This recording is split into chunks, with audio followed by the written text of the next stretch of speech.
Hello friends, welcome to Usha's kitchen. வெண்டைக்காய் காரக்குழம்பு எப்படி செய்யறதுன்னு பார்க்கலாம் வாங்க.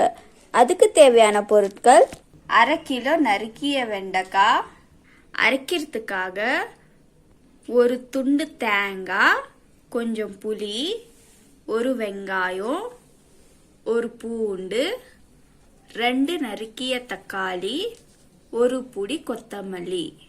தாளிக்கிறதுக்காக ஒரு கொத்து கருவேப்பிலை, பாதி நறுக்கிய வெங்காயம் எடுத்துக்கலாம்.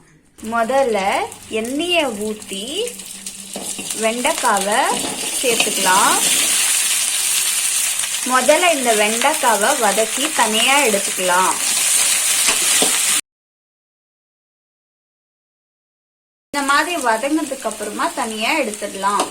அடுத்து வாணல்ல 2 ஸ்பூன் எண்ணெயை ஊற்றி எண்ணெய் காஞ்சதும் கடுகு சீரகத்தை சேர்த்துக்கலாம்.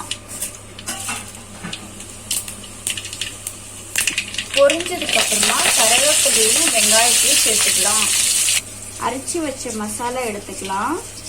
கொஞ்சம் பொரிஞ்சதுக்கு அப்புறமா அரைச்சி வச்ச மசாலாவை சேர்த்துக்கலாம்.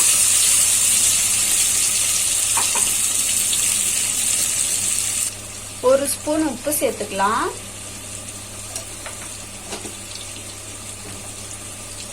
ஒரு ஸ்பூன் மிளகாத்தூள் சேர்த்துக்கலாம்.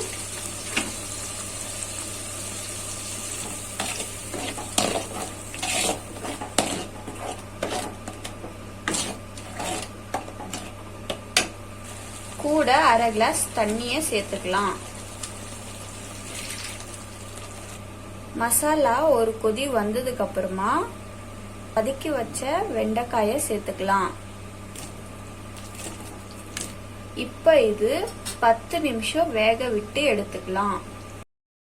மினிட்ஸ்ல நல்லா வெந்திருக்கு.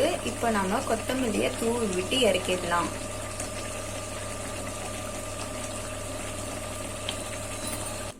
அவ்வளோதாங்க, வெண்டைக்காய் காரக்குழம்பு தயார். இந்த வீடியோ உங்களுக்கு பிடிச்சிருந்தா லைக் பண்ணுங்க, ஷேர் பண்ணுங்க, கமெண்ட் பண்ணுங்க. மறக்காம உஷாஸ் கிச்சன் சேனலை சப்ஸ்கிரைப் பண்ணிக்கோங்க. தேங்க்யூ ஃபார் வாட்சிங்.